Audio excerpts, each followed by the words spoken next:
మంచిగా అర్థం చేసుకోండి. అందరికి చెప్తాడు నాకెందుకు చెప్పాడు అని అటుపోయే కంటే అసలు అందరికి చెప్తే నాకు చెప్పకపోతే నేను అసలు నమ్మకస్తుని గాయమని ఇట్లు లెంకాలి. ఇటు లెంకితే మంచి తవ్వ దొరుకుతుంది, అటు దొరికితే అటు వెతికితే ఆగమవుతాం. గుర్తుపెట్టుకోండి.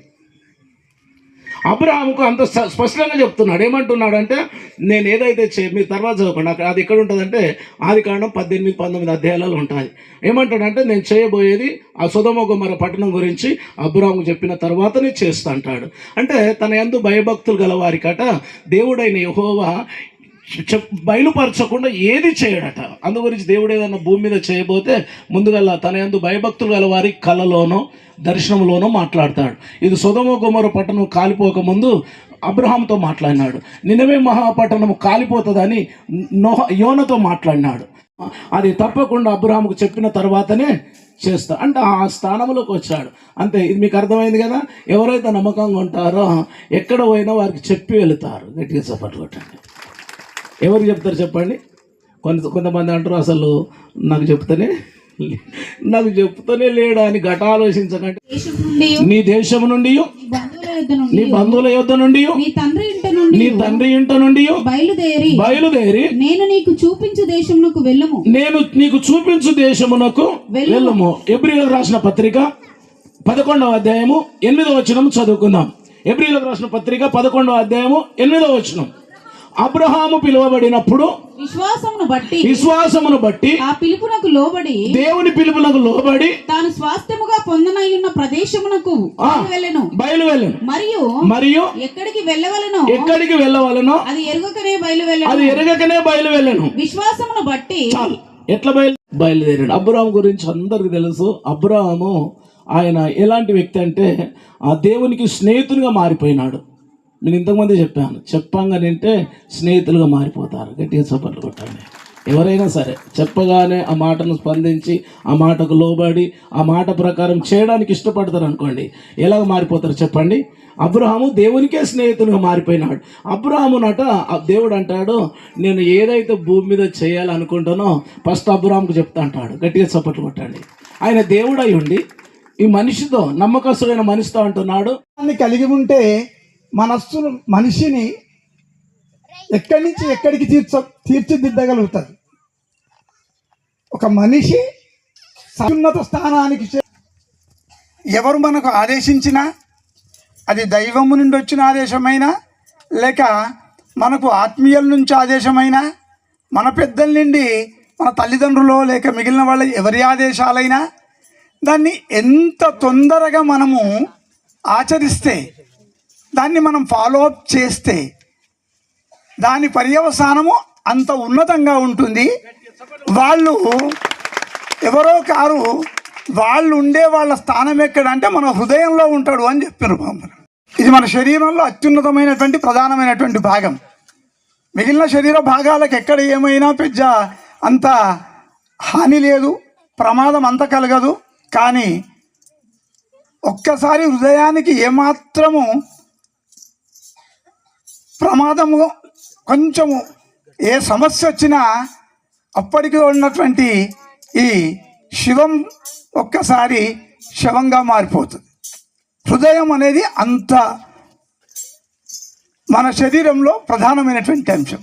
అంటే వాళ్ళతో ఉండేటువంటి మన బంధుత్వం అంత దగ్గరగా ఉంటుంది అని మరి గురువుగారు ఇప్పటివరకు మనకు చెప్పడం జరిగింది.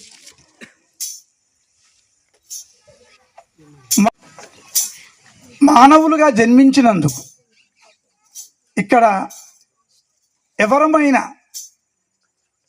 జన్మ మాత్రం అట్లాంటిదే. ఆ తర్వాత మానవ శరీరం, ఆ తర్వాత మనం ఎంచుకున్నటువంటి మార్గాల్ని బట్టి ఆ మార్గాలు భిన్నంగా ఏవైనా ఉండొచ్చు. దీంట్లో మనిషి ఉద్భవించిన తర్వాత సహజంగా పుట్టినాడు, పెరిగిండు, బాల్యం, యవ్వనం, వార్ధక్యం, ఆ స్టేజ్లలో ఇవన్నీ మనకు గడుస్తూ ఉంటాయి. అట్లా రావడం, మళ్ళీ ఇట్లా వెళ్ళిపోవడం నిజంగా మనిషి యొక్క ఈ జన్మకు సార్థకత కాదు. ఏంటి,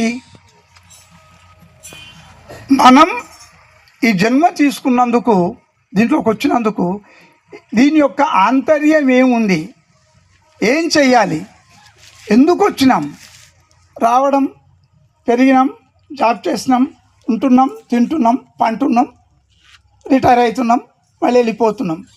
ఇదేనా మనం చేయాల్సింది? కాదు.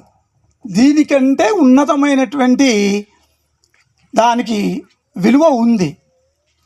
కాకపోతే మనం అటువైపు అడుగులు వేస్తులేం కాబట్టి మనకు దాని యొక్క ఆంతర్యం ఏమీ తెలియదు. అటువైపు మనం తీసుకుపోయే వాళ్ళు కూడా తక్కువే. అది కొంచెం దీనికంటే భిన్నమైన మార్గం. కొంచెం ఆ ముళ్ళ కంచెలు ఉన్నట్టుగా ఉంటాయి. అటు పోతే అంత కొంచెం అవస్థలు కూడా ఎదుర్కోవాల్సి వస్తుంది. అది కాకుండా స్మూత్ మార్గము, ఫేర్ రూట్ అంటే అట్లా ఉండడం, జీవించడం, ఫేర్గా లైఫ్ క్లోజ్ చేసుకోవడం. వాటికి మనం అంటే ఆ మార్గంలో మనము కూడా ఉన్నతమైనటువంటి, ఇంతకంటే మహోన్నతమైనటువంటి ఇంకో జన్మంటూ ఉండాలి అనుకుంటే దానికి ఎవరైతే ఇప్పుడు మనకి ఇప్పటి వరకు నిరంతరంగా మనకు చెప్తూ ఉన్నారు, ఎన్నో సందేశాలు ఇస్తున్నారు, ఎన్నో సాదృశ్యాలు చెప్తున్నారు, ఇలా చెయ్యండి, మనం కూడా తరిస్తాం ముందుకు, మనం కూడా ఈ అత్యున్నతమైనటువంటి మానవతా విలువలను దాటి ఆ అంచులకు వెళ్ళిపోగలుగుతామని. అలాంటి వాళ్ళ యొక్క సందేశాల్ని తూచా తప్పకుండా మనం ఆచరించి వాళ్ళ అడుగుజాడల్లో ఉండి వాళ్ళ మార్గదర్శకత్వంలో మనం ఉన్నట్టయితే మనము కూడా ఉన్నతమైనటువంటి స్థాయికి చేరే అవకాశం తప్పకుండా ఉంది. ఇప్పటివరకు మనం చెప్పిన గురువుగారు ఒక లైవ్ ఎగ్జాంపుల్ ఇచ్చినాడు. ఒకవేళ నేను ఆవేళ ఆలోచనే ఉండింటే దాని పర్యవసానం భిన్నంగా ఉండేది. ఇవాళ ఈ స్థానం కాదు, అది ఎట్లుండేదో. అప్పుడు చేసింది ఏంటి? కొంచెం ఆవేశం, మన అప్పుడున్న పరిస్థితుల్లో ఆవేశం ఉన్నా కూడా దాన్ని అనగదొక్కుని ఆ గురువుగారు చెప్పినటువంటి వాటి మార్గంలో పోయినందుకు ఆయన మార్గం మళ్ళీ పూల మార్గంగా అయి ఇంతమందికి మార్గదర్శకం వహించి ఆయన మహనీయుడుగా ఒక గురువుగా మనతో కొలువబడుతున్నాడు. మనమందరం కూడా ఒక ఆలోచనను పెంచుకొని, ఆవేశాలని తగ్గించుకొని, కలిసికట్టుగా అందరము కలిసి ఉంటే దానికంటే మహోన్నతమైనటువంటి సంతృప్తి, సంతోషము, జీవిత సాఫల్యం అంటూ ఏమీ ఉండదు. ప్రధానంగా ఇప్పటిదాకా చెప్తున్న దాంట్లో ఏంటి, ఏమి ఉండాలి? ఎదుటి వాళ్ళతో ప్రేమగా ఉండండి, ప్రేమను పంచుకోండి, ప్రేమను పెంచుకోండి, ఆత్మీయతను, అనురాగాలను పెంచుకోండి. దానికంటే బంధుత్వం ఉండదు.